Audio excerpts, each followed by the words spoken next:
Missoula Sustainability Center, and being sustainable means so many different things, but really reuse is a big part of what we try to encourage our community to do, and be mindful of keeping our Missoula community as amazing as it is in a very sustainable way. And so, like Sony mentioned, we are no stranger to artists in this community, even from afar, from around Montana, or people passing through this town. They stop at Home Resource. We're definitely on the radar for artists of like a place to get some pretty unique materials.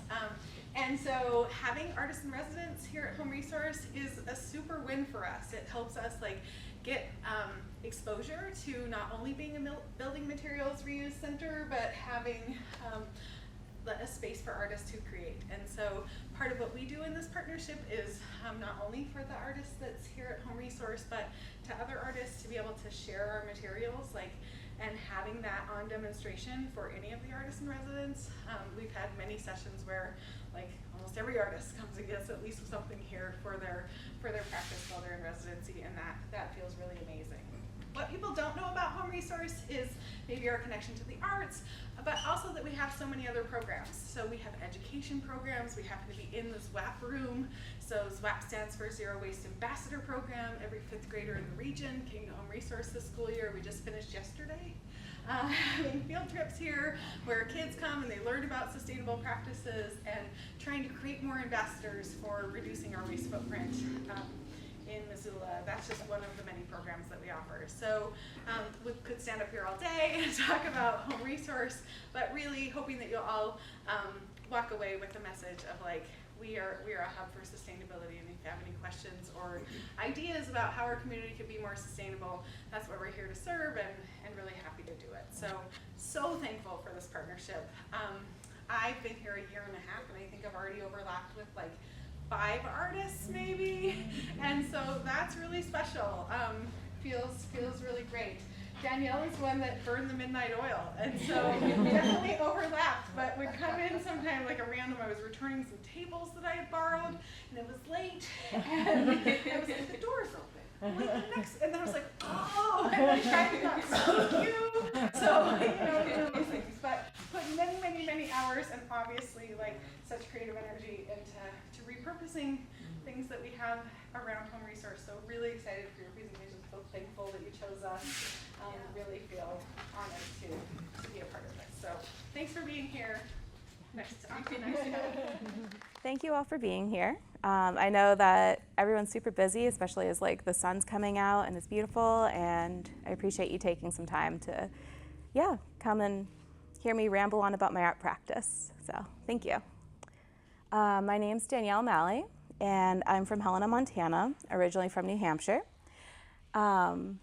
Born and raised there, moved out to Montana in 2012. So I make large-scale work. I use a lot of different materials. The work that I make is about my environmental concern. So trying to like find ways to like reuse different materials, or in this case, use materials that were very like ephemeral and biodegradable, things that like don't harm the planet. And even like when I'm working with ceramics, because that is like a material that's like fired and it's mined from the earth, moved around, like there can be like a widespread carbon footprint associated with ceramics. I'm trying to like be very conscious about that and reducing my negative impact by like once firing or just cutting corners where you can. So I feel like everything kind of started with this one piece here where I started off graduate school and was just like really fascinated. There were like all these like leaves falling, and I was in Kansas at the time. Being from New England, like the fall time is just like really special, and I was kind of missing that. So this one tree was like the most fall that I was getting for like the first time in years, and I was excited. So I kind of just started playing with the material and found out that I could like kind of join it together by braiding it. Thinking about like preservation and also just like really celebrating like the material that I was working with itself and what my hands could create. Enjoying like the time just being like immersed in the material itself. And that also turned into like over on the right hand side, you can see like those like cages, and those are woven out of electrical wire. So that's kind of like the start of like when I started like going to resource places, scrap yards, that sort of thing, and bringing that into my practice. But the thought was kind of like this idea of it's like very human to want to curate the natural world. Like we have a tendency to like kind of dive in and landscape and arrange things according to what we want. Like thinking about lawn spaces, like we don't use like very naturally clover tends to grow in lawns, and people tend to like get rid of that and the dandelions and have like these very like Victorian-esque flat lawns. So thinking about like this human curation of like the natural world, in addition to like the need to protect something fragile. This was also kind of like the start of working with something I had already created and turning it into iterations of itself. So these are the same leaf strands that I started braiding, and during the springtime, right before like you can kind of see like all like the buds are coming through on the tree, but I wanted like the old shedding to like kind of meet like the new growth and kind of like live in harmony together for a little bit. So I found that you can like rehydrate these leaves. Like they get really brittle once they're dry, but if you stick them in a big old tote and hydrate them, they're totally pliable. They get their color back, and yeah, just kind of decided to like wrap this tree that everything came from in itself, basically. And that was like a really fun experiment too, because it kind of created like its own ecosystem. Like spiders started like nesting in there, and it was really fascinating. When it would rain, it would kind of create like these little mini waterfalls coming out of like the leaves. This was also about the time I started like really starting to engage with like the world of paper. So I was doing like a lot of printmaking, and the leaves kind of naturally started like turning into like these paper-esque forms. And then just thinking about like the world of like, where does your paper come from? Like what are the what are the environmental impacts of paper? Like between it being like transported from one place to another, the production of it, the synthetics that are added to it to make it archival, that sort of thing. So these were not my best pieces of paper, but it was like, it felt like a monumental moment where like I was starting to like experiment with like reclaiming other people's scraps and turning that into art. So this kind of also started to turn into more in-depth research into like different artists and art movements. And I found that I really connected to the works of Eva Hesse. So she's a German artist, and she works with very ephemeral artwork. So this is a picture of her studio, like after she had passed away, just kind of, and I thought it was really nice, like this kind of like moment of chaos and just like all these like little thoughts that are being worked on. I really enjoy that in other people's studio spaces, like seeing like that thought process kind of come into life.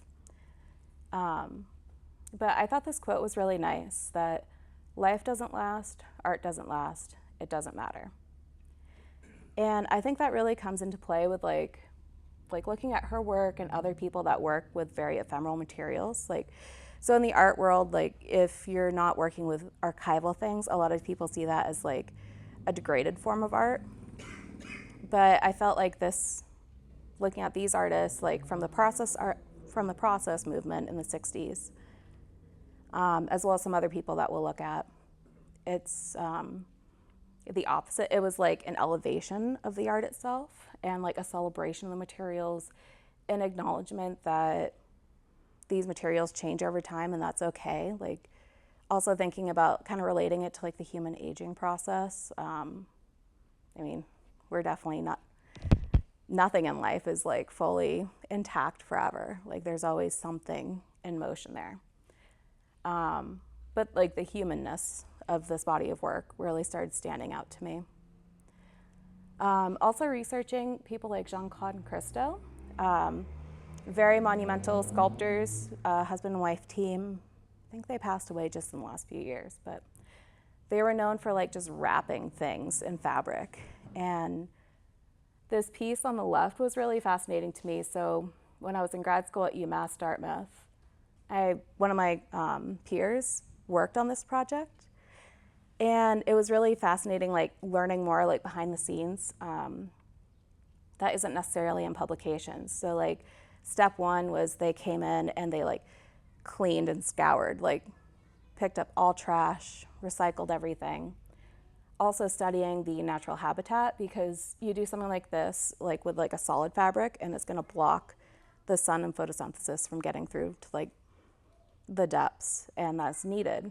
So what they did was, this was like a woven fabric that when the waves would come through, it would kind of move the fabric and let the light through.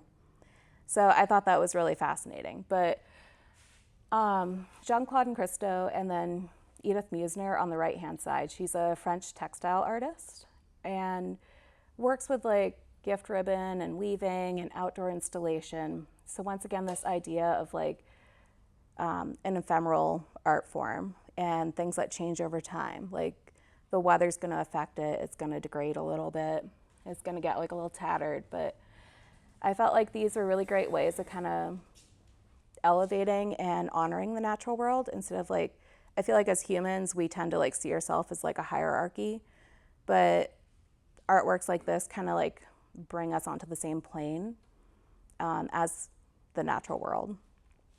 And once you remove the hierarchies, you start to have like a better respect for what's around you. So this all started coming through into my work. I started increasing the scale of my ceramics and working with adding paper into my clay to make work that was lightweight, but also very durable.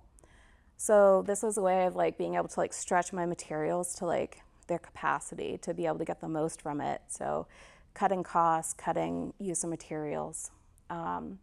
Also working with forms like the amphora or buoys, as I was seeing a lot of buoys on the coastal New England area, but thinking of them as a form that really related to like the human form and spoke to like humanness.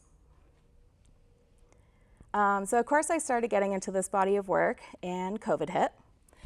So I had to find a way to start making like these massive sculptures in my kitchen on the third floor of an apartment with no kiln and a teeny tiny old fashioned like stairway.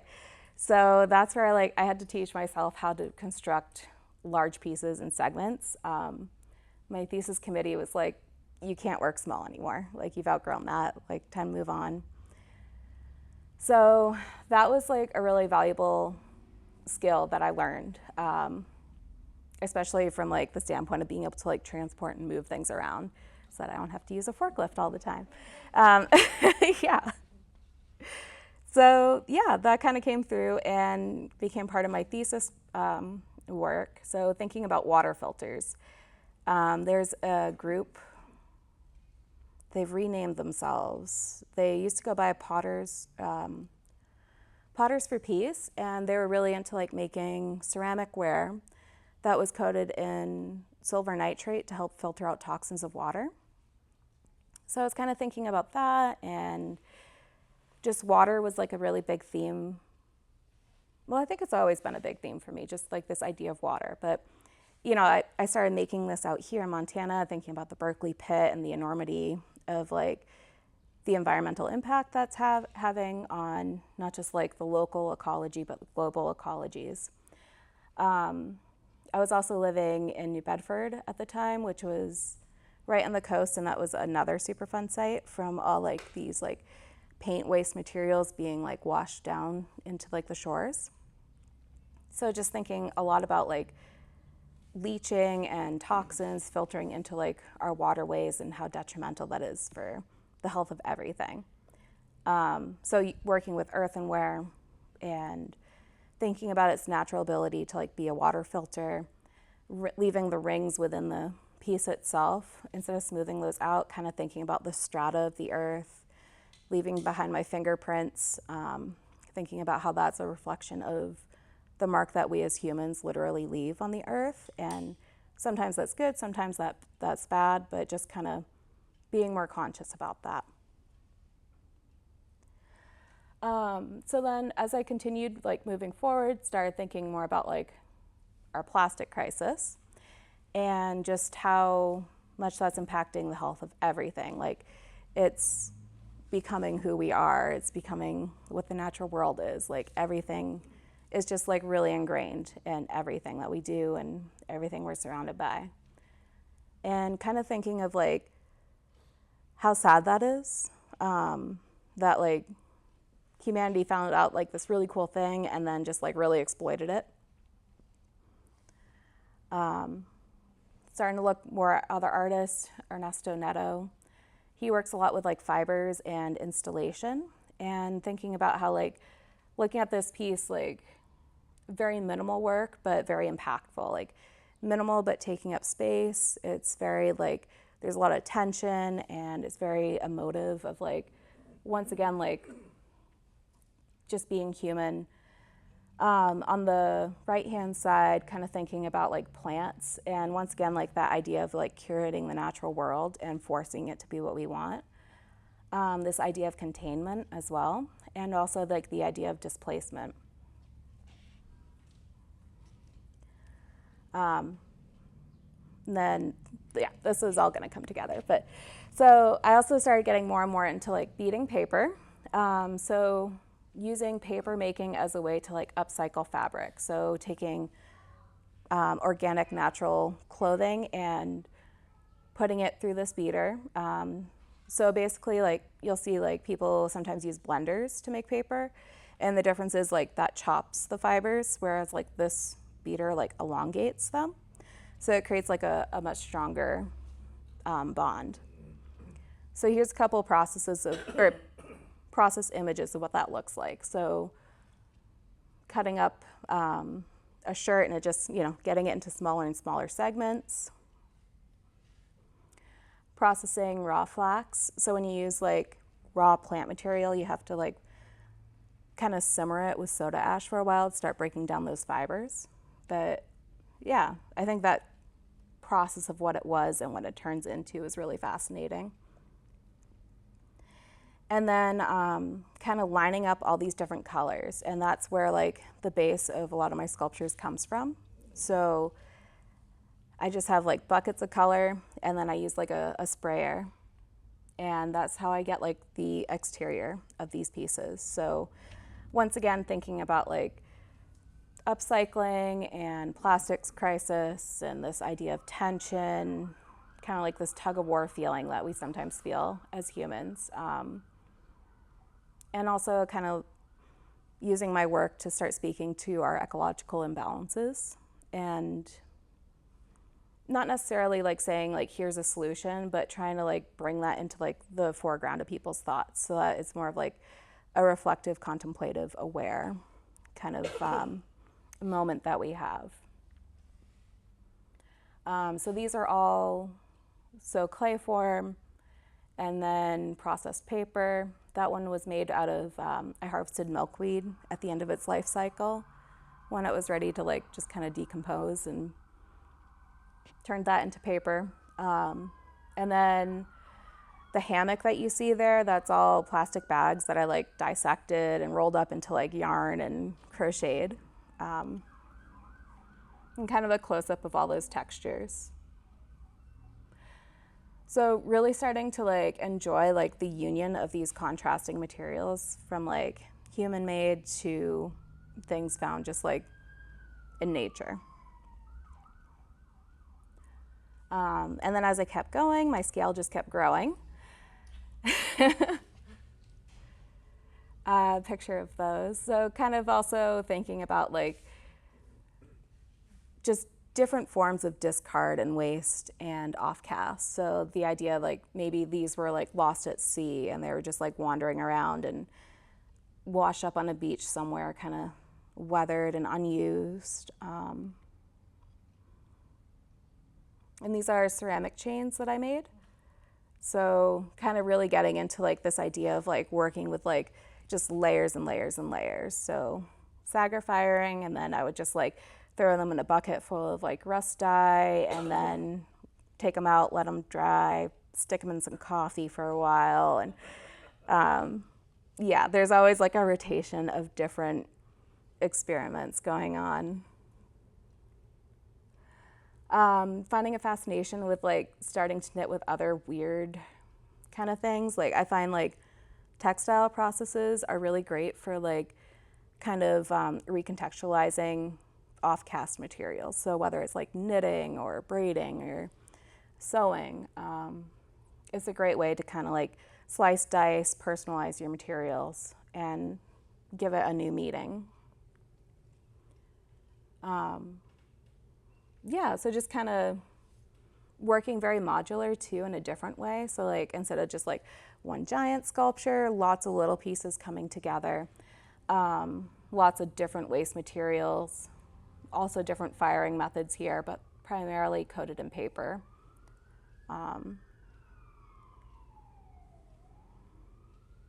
Thinking about boundaries too, how like boundaries are kind of intact, like they can protect or they can block. They like, it was really interesting with this piece, like watching people, like, did they want to go in the circle? Like, what was their comfort level like with interacting with it?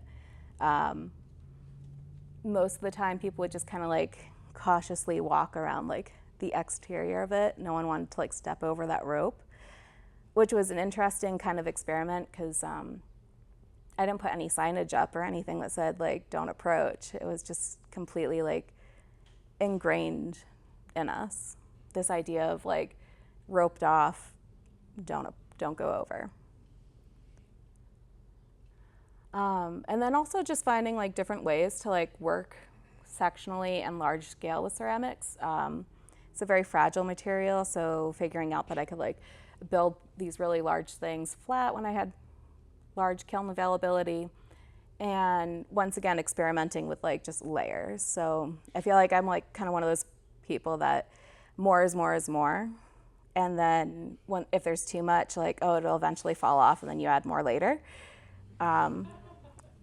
And it just kind of all like piles up on itself and becomes like these really great like kind of crusty layers, speaking to like age and weathering and just this idea that things are around a lot longer than we tend to think about.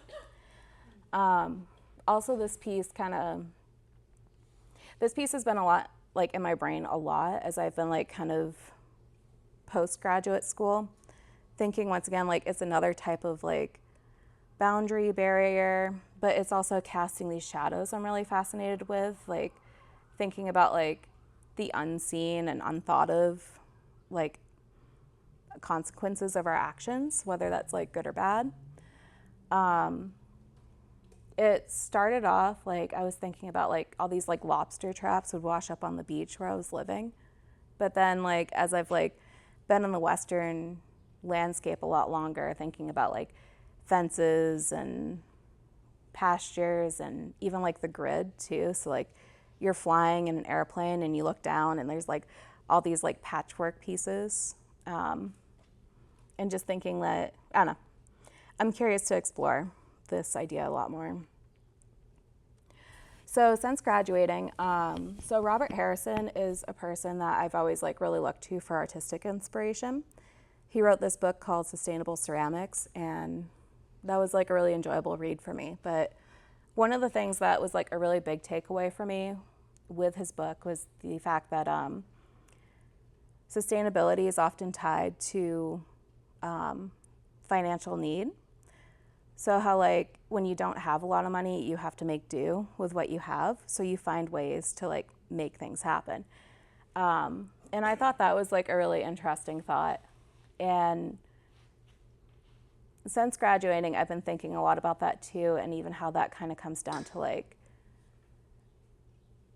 I feel like I'm in a generation where like purchasing land is like this inaccessible thought. Having like a house that's not really something that's like in the future or on the horizon for my generation. So thinking about how like, not only is it like sustainability tied to like financial need, but it's also tied to like this idea of like there's like a privilege too associated with it. So like composting, you need a place to like put your stinky compost. So like a lot of times it involves like land ownership of some sort, whether it's like gardening or composting, harvesting wood off your property to heat yourself or heat the house for the winter, different things like that. That they're all things that I grew up doing, like because I grew up like way out in the middle of the woods, but kind of thinking about it and reflecting on it as an adult after reading Robert's book, kind of just some thoughts that have been percolating in my brain. But a couple years ago, I had the opportunity, Robert and I, we were neighbors for a while, and we got to collaborate. So I just kind of reached out to him and I was like, hi, we should be friends. And do you want to work together? And he was really amazing and excited, and he was curious to learn about like paper making process, and I work with Adobe clay. He's worked with Adobe in the past. Adobe's like an unfired kind of clay, self-hardening. So it kind of turned into like this really lovely like information exchange and like really great conversations, all while we were kind of working towards this installation that we put together. Then I have some videos, so oh, that's weird. Whoop. It's a really loud machine. So that's kind of what it looks like when it's in action. And then this is kind of a video of us working together and what that process looks like. So one of the really fascinating things I find about working with paper is it's very similar to clay, and that it's like introduction of moisture into a material and extraction of it, but it also like is very like similar to clay in the fact that like it shrinks and expands depending on its moisture content. So we would create like these armatures out of willow that we source locally and apply like the paper that was made out of upcycled clothing. And it kind of dries really tight over these forms like a tent. So that kind of turned into like a really fun exploration.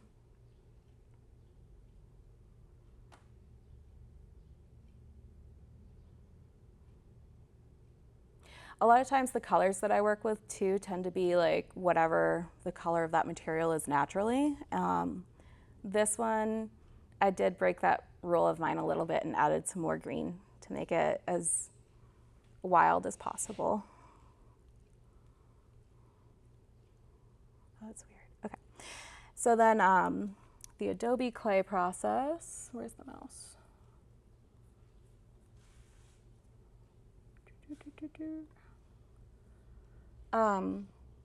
So people at Home Resource have noticed I work a lot with strips of fabric, and this is another variation of my fabric strips. So I go, and a lot of times like I source my fabric from thrift stores. I get like bed sheets or whatever, tear it into sections, and then the Adobe, like I dunk it in a bucket of that. So the Adobe is 1/3 fiber, 2 parts clay, and then 1 cup of an adhesive or binder per gallon. So Elmer's glue, I use that, or wallpaper, adhesive, sizing, that sort of thing. But it makes like a really strong material. And I really love that it doesn't need to be fired. So once again, kind of like reducing that environmental impact, working with upcycled materials. A lot of times for the Adobe clay too, I'll even like ask people if they have reclaim that they need to get rid of, or any unknown clays in their studios that they don't know what it fires to. And yeah, that's one of the great things about it too, is you don't have to worry about like what to fire it to. So most recently, I've been thinking a lot about like this idea of like simplicity of materials, like simple materials, and like stacking, and how that stacking can create different layers. This is a piece, if you haven't been up to Lincoln, Montana to see Sculpture in the Wild, I definitely recommend it. It is super duper cool. This is one of my favorite pieces there, but there's even like these like bird's nests that have been like built in it now, and it's starting to like kind of change a little bit over time. So once again, that ephemeral side of things coming through. And bringing that into like my present day work. So present day work, working very modular once again. I don't have access to like really big kilns, so how do you make big work? With a small kiln, you make lots of it. But yeah, kind of thinking also about like the Western landscape more and more, and how like just what's iconography that we experience every day out here. So for me, like Helena, we see trains in and out all the time. There's railroad tracks. There's like even those pieces in the background, I feel like those are kind of like maps of like farmland and rivers and just kind of like areas of density, areas of sparsity. This idea of like crossover and grids, and using trains to like represent like materials in motion. So thinking about how like out here we see things like all the time, they're like mined from like their points of origin, and they're unearthed and extracted, and then they're moved to another container, and then they're moved again, and then they're like on trains going to destinations all over the world. And just thinking about like the how that represents like a widespread carbon footprint. And then once again, kind of getting into the world of like multiple iterations from like the same pieces and just finding new ways to like rework it. And that's been like a super fun thing. So now I'm getting ready I have a solo show at the Holter Museum of Art in 2025. It's going to be like in their Bacchus Gallery, so really ginormous space. So I get to make ginormous work. Storage is another thing, and we'll deal with that later. Yeah, so I've been kind of making like these like smokestack pieces, and once again, I didn't have access to a really big kiln, so working modularly, which also makes it so much easier to transport. I almost fit all of these in my Suburban, except for one. And then I was like, I could get it if I wasn't so tired, but I was too tired. So that's like another nice thing about working in this way too. I can just like really cram it all in there. So thinking about smokestacks and how that also is another like symbol for like widespread carbon footprint, especially as you like drive through like the Billings area or the Anaconda like smokestack there. Thinking a lot about like fences too, and different use of materials. So how to make large scale work while like kind of honoring my clay background, but in a way that like I don't need to rely on kilns, I can work on site. This idea, I'm really interested with this work, kind of like the idea of translucency, because like when someone walks by like one side, you can see them. So I feel like there's kind of like this like absence and presence kind of theme going on with this body of work too. And then with that show, I just kind of, threw caution into the wind and decided to work with a shopping cart. It was perfectly smooshed by a plow. It's like the backside of it is like this like almost C-like shape. It's funny, but just once again thinking about the overabundance of plastic within our ecosystems.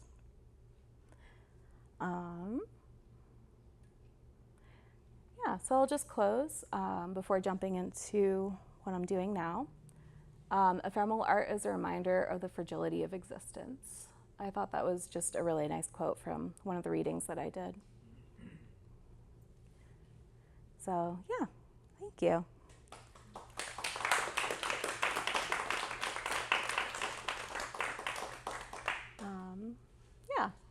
So then, I have these pieces that I've been working on here at home, ReSource. And I have like these two pieces here. Those will eventually be suspended in the air. And then a really big one outside as well. But the idea, like just kind of once again working with fabric strips in a different type of way, thinking about like compression, like compressed fabric, and like once again like density and mass, and how much is too much, and also the idea of like containment and working with like different types of boundaries and barriers. So I feel like these pieces here on the floor, like they're kind of like caged fabric. So, and that's been kind of fun. I feel like it kind of also relates to like working with Robert. We were talking a lot about like riprap, which is like what you put in waterways to collect all like the debris. So I feel like there's like a little bit of like a reflection and kind of call back to that body of work in those conversations I was having with Robert. And then also working with like different types of flagging and recontextualizing them with textile processes, but thinking of flagging as like another type of barrier. Like even as they are, like you can like kind of read parts of it. I like the skewed nature of it and how it's like all these different things are like kind of coming together and then sprawling out. While I've been working on this, I've been thinking a lot about like waterways even, and how like once again, that idea, like what I was talking about in New Bedford, like all the paint toxins going into like the main water stream. Berkeley Pit is another example of leaching, but how everything, like we tend to think of it as like a singular entity, but like the reality is like is a singular thing, but like lots of singulars create like a mass, and how it all kind of like gets tangled and muddied together. Yeah, so that's kind of where I'm at while I'm in home resource. And thank you for dealing with my madness and helping me get my pieces out of the studio. Yeah. Any questions? I have a bunch of questions, but I'll try to limit. I was thinking with the leaves piece, I was just curious how you attach them to one another. Did you use wire or fabric? Braiding them. So like the stems? Mm-hmm. Yep, just the stems, yeah. Okay. So kind of like French braiding, where like you have like, you start off with like 3 pieces of hair and then you need to add more, so you grab some and add it in there. And you didn't have to use like an adhesive or anything? Nope. You just kept it together? Yeah, yep. Cool. Very cool. And then I found like while they were fresh off the tree, or like right after a rainstorm or something, that was like the best time to work with it because they were like nice and pliable. Yeah. And then they would like shrink and kind of like shrink into each other. So kind of like when you take like a wooden peg and drill like a hole into like fresh wood and stick the peg in there, and everything kind of shrinks in on itself. And speaking of that, the shrinkage, how does that work with your clay mixed with paper? Is there shrinkage? There is. Actually, so the paper does increase the shrinkage rate. I'm not exactly a precise person, so I don't know how much, but it does increase the shrinkage. Yeah, I was thinking about that with your modular pieces. If there's shrinkage happening and then trying to make them fit together, that must be a little bit of a challenge, right? It can. That's part of like what I was experimenting with during COVID, like in my kitchen studio. Yeah. Is like, so if you put down like a layer of like either like a plastic, some people use like a plastic shopping bag. I don't like that because it alters the airflow. So I like to use like phone book paper is actually my favorite. So build, layer phone book paper, and then build right off of that. And then it like fits together perfectly. It does kind of like, it dries together, yeah. And I guess some people that are better at precision are really good at getting like a more precise fit. Like I used to work for Beth Kavner, and she would like bring like the Dremels out, and it was like this whole process of like extreme precision, and I feel like my work isn't necessarily about that. So yeah, if there's little museum wax, that's fine. Yeah. Yeah. Yeah. What a great presentation. Oh, thank you. And I'm wondering if you could go back to that quote by Hess. Yeah. Can you go back to that? if possible. And thank you for doing it. Sure You're thing. Very tolerant.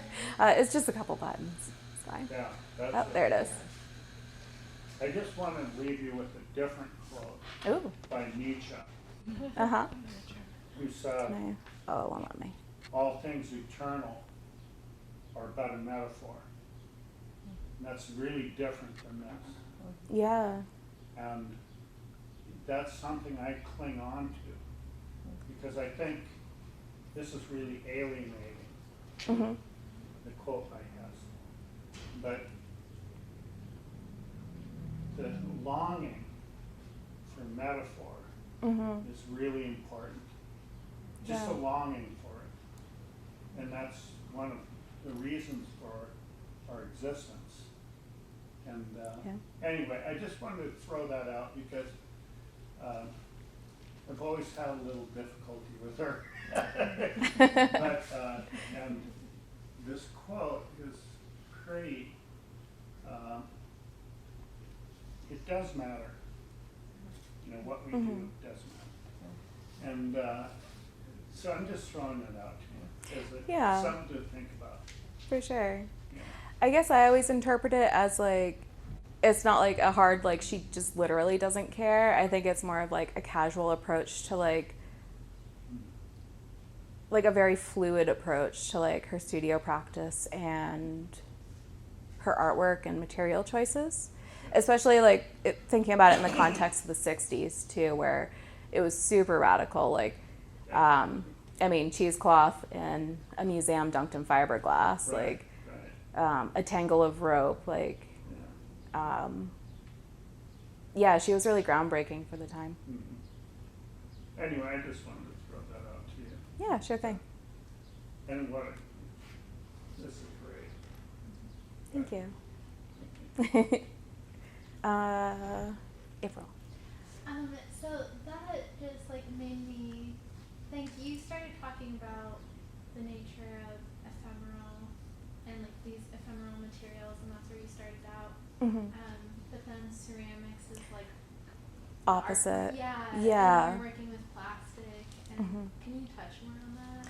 Yeah, I think that's something, I was actually just talking with Josh Deweese about this in Bozeman a little bit ago, but I think that's where like the Adobe clay is starting to come in more heavily for me. While I'll always have like an affinity for ceramics and like the process of it, like I used to be like a super technical junkie, like do everything the right way, spend like a week on a teeny tiny little piece. But I think that's also like I'm finding a lot of enjoyment in like the Adobe clay wall with glass bottles. So, or even like kind of working with the same pieces but in different iterations. I think that's another way of kind of like the installation itself is also ephemeral. Like it's not going to be the same installation in multiple places. But yeah, I think the Adobe is starting to be like, it's really calling to me more and more. So Adobe like breaks down for you? Yeah. And even like, so after this installation, cause I put like a latex paint hardener or something or other in there as the binder for this one. But I found it could like rehydrate, like if I crushed it up into like a fine dust again, it can like get reconstituted. So it turns into like this like circular economy kind of also, which I'm finding a lot of joy kind of playing within that realm. Especially like, it's been really nice, like I don't have access to a studio or kiln firing, so like how do I keep making? How do I keep being like true to myself with all these limitations? And it was really fun just like bringing a suburban load of trash essentially into the gallery, and Pat Hoffman's looking at me like, what on earth is happening here? And I was like, it's fine, Pat, just look away, it's okay. So yeah, I think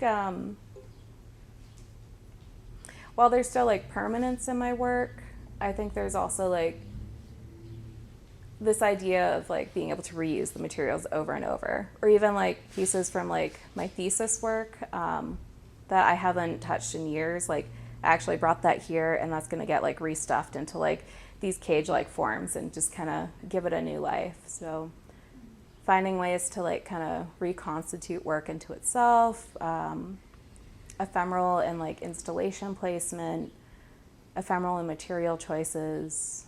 Yeah, is that kind of okay?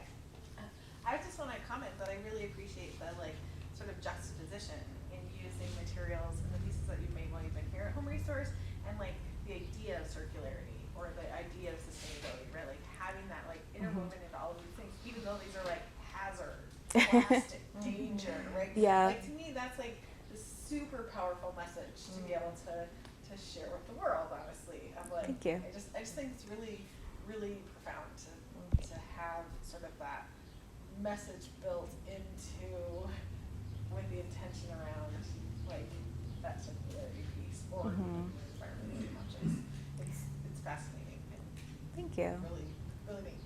I don't know that like this stuff had a second life. I mean, in the best case scenario, it's surrounding something that's dangerous or lead hazard or something. You know, Right. That's not like really what the hope would be. So like you're turning it into a form that then can be educational or informative towards doing better. Yeah, I do think like I try to have like the educational component tied in with my work, and to also like be receptive of like receiving new information myself too. But yeah, I think like that was something. So when I first went to grad school, I felt like I was just kind of like in this rut. I was making the same things over and over. I knew there was something about the natural world. I had like all these questions, but I was like very married to the world of ceramics, and A plus B equals C. And that's how you do it. So I think like kind of changing that perspective and being like, I'll always have an affinity for clay, but it's really the concept that's driving me. That was a really powerful kind of change in mindset. Okay, I have so many, and I keep adding questions and comments as people go along. I think one thing I just want to really celebrate your like tenacity and like productivity, and in the face of like having to work large scale in your kitchen. I mean, there's like so much resilience inside of that, and it's hard. That's hard to do. That's hard to like show up and figure out like, how am I going to stay committed to large scale works when there's so many when there's limitations in your way. And I just have a lot of, just props to you for doing that. I think that's amazing.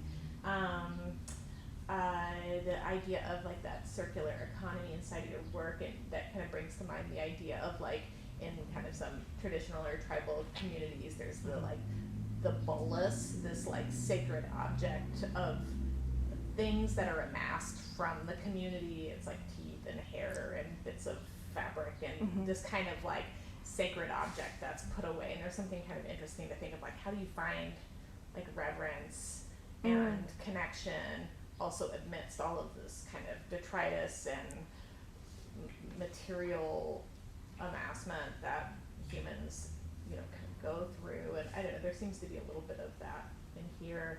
It's interesting to be like looking at your works on screen and see these pieces that you made, and it's so interesting to like bring them out of this kind of smaller confines of the studio up there and into a larger space. And I'm getting to a kind of a question. So one like is being able to step back from these, informing how you see these moving. And then kind of a second part that is similar to that question, but is about like, how do you go about deciding form? Like, how do you, like, you've referred to some references that show up, but then there's also some abstractions that come about. What informs your decisions and choices around form? For sure. Wait, what was Okay, First back. one, stepping back, Um, second form. So stepping back, most definitely. Like actually like looking at these like outside of where they originated from, I feel like you can kind of see like, oh, I started at, let's see. So I was working on the two blue end ones together at the same time. And then like, I feel like this one, I started getting like a better feel for the material. And then this pink one here, I feel like that one's kind of turning into like this like kind of breakthrough of like, okay, I've learned the material, I'm getting better at manipulating it. It's not just hanging there necessarily. Like, how do I work with gravity in a more interesting way? Yeah. So there's definitely like formal things that are informing my decision, a lot of formality. What decides form? That's kind of like a combination of a lot of different things. So I'm definitely inspired by like the land around me or like the places I'm near. So I find like when I go back east, my work definitely becomes more coastal. And then out here in Montana, it's becoming more industrial, which has been a really fascinating thing for me to kind of reflect on. Just like the power that site has on the creation of pieces. So there's like domestic things that inspire me. There's industrial things. So like thinking smokestacks, fences, trains, obviously like indoor utilitarian like functional wear. As a ceramic person, I'll always have a special place for that in my heart. And just, I mean, I was even looking at like this little box thing over here that someone made. It's like a super cute little like jar wooden piece. Yeah, that thing's super fun and so inventive. So there's like, it's kind of like everything and anything. And then the material itself also really dictates like how the form will take. Like, for example, here, like glass wine bottles, like those are super durable, super strong. They also have a history in being used for like earth ships. So kind of using like the properties that are inherent within a material and kind of like embellishing that, I guess, if that makes sense. So there's also like, you know, a lot of like experimentation and manipulation that precedes like a final form. Or even like with these cage pieces, even like kind of thinking once again, like, I think it's fun kind of coming back to this idea of like riprap, where it started off as like, in a preliminary, like thinking about like fences and barriers within like the rural setting and thinking about like, you know, like this like hog wire stuff. Like sometimes in the prairies, like the wind will blow so hard that the grass gets like woven into it, and how gorgeous that is.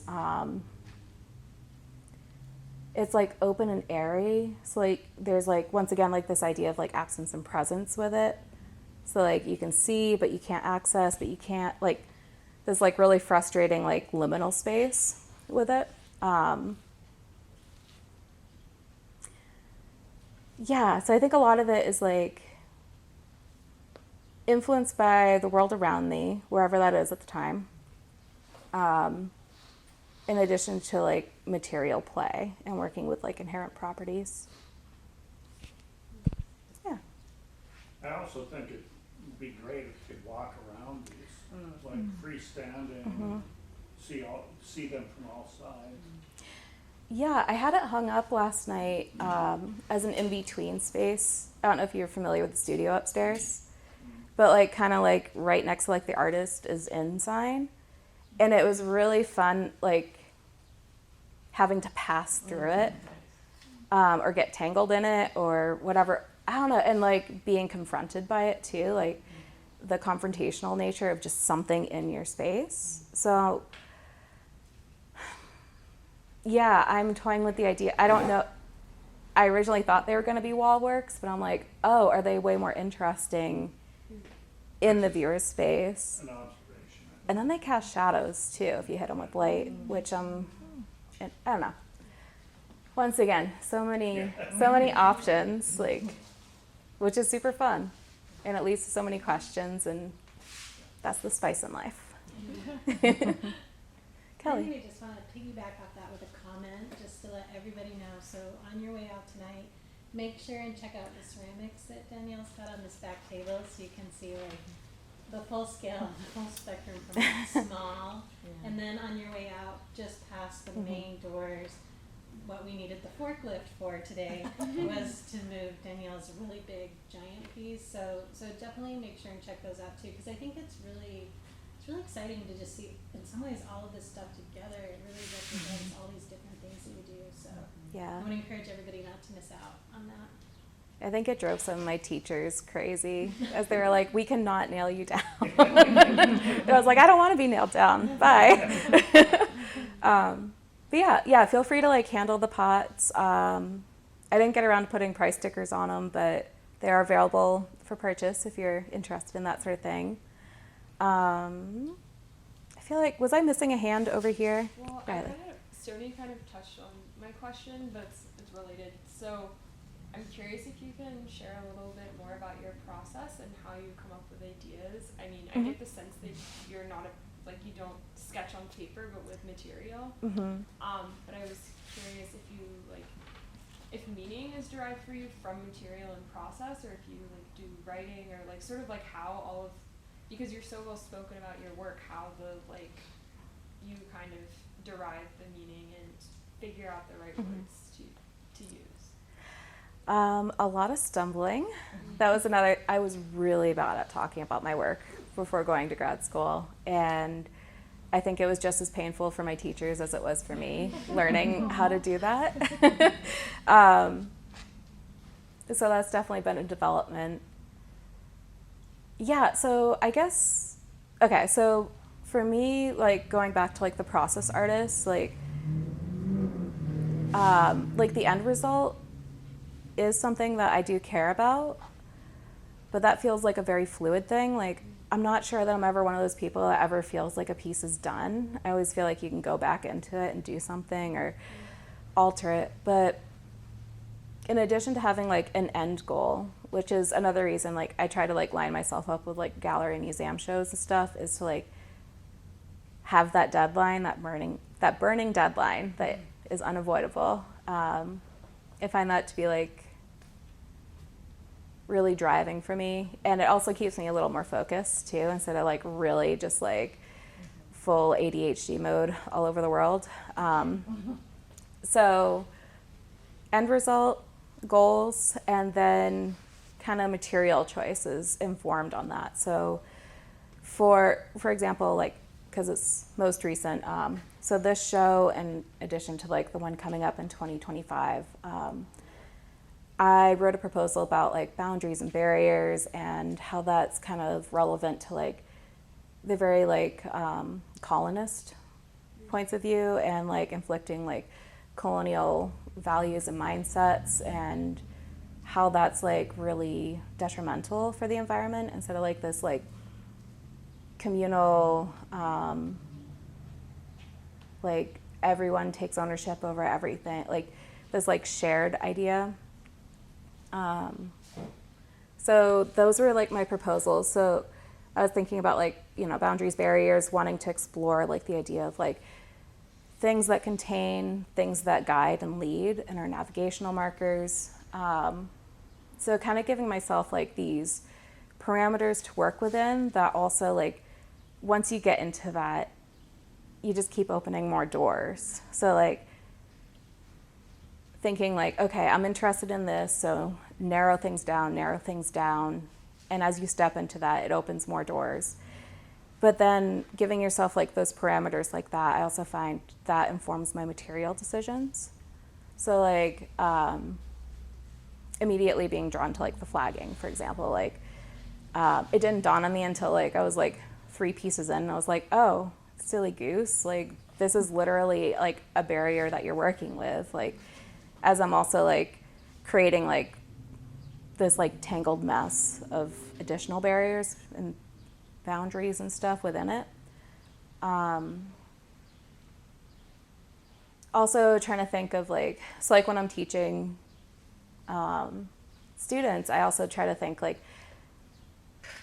especially in ceramics, people are very dedicated to it. There's like a heavy following, and it's like clay is not always the way. Like you need to put those things together. What is the best material to do that? Like clay is just gonna like be frustrating, crumble, and some people are amazing at that, and that's fine. But kind of giving yourself like the freedom to step out of like these rules that you make for yourself. Because I was kind of thinking about that last night too. Like as artists, we kind of create like these very obscure rules that we follow. But what happens when you give yourself permission to break those rules? I don't know if that answers that at all. Okay.